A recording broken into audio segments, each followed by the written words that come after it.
उमेश तू चईं थो की वे प्रोटीन तव्हांखे पीअणो खपे छोकी उहो खीर मां ठहींदो आहे त उहो खीर मां ई ठहे थो त असां खीर न पियूं, वे प्रोटीन पाउडर छो खाइणो आहे असांखे।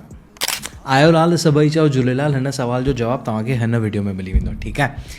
100 ml खीर में तव्हांखे मिले थो 3 खां 4 ग्राम प्रोटीन। तव्हांखे ॾींहं में खपे 1 ग्राम प्रति किलो प्रोटीन तव्हांजे वज़न जे हिसाब सां। मुंहिंजो वज़न 72 किलो आहे, मूंखे 72 ग्राम प्रोटीन खपे ॾींहं जो। हाणे वीचारो मूंखे अगरि 72 ग्राम प्रोटीन खपे त मूंखे खीर घणो पीअणो पवंदो। वे प्रोटीन 1 चुमिचे में 30 ग्राम जो चुमिचो हूंदो, हुन में 24 ग्राम प्रोटीन मिले थो। 24 ग्राम प्रोटीन लाइ तव्हांखे खीर घणो पीअणो पवंदो वीचारो। खीर जे अंदरि डिपेंड्स, तव्हां फुल फैट मिल्क खयो था, स्किम्ड मिल्क खयो था, हुन में फैट्स बि हूंदी आहे, शुगर बि हूंदी आहे। शुगर जेकी हूंदी आहे उहो इलाही माण्हू पचाए नथा सघनि।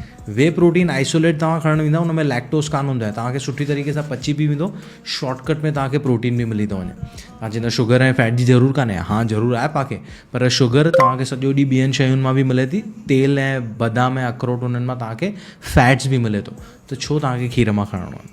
शॉर्टकट मिले थो। पंहिंजे देश में प्रोटीन जी कमी आहे पंहिंजी डाइट में, त उहो फिक्स करण लाइ तव्हांखे प्रोटीन पाउडर खणणो खपे अगरि तव्हां खाधे मां नथा खणी सघो त।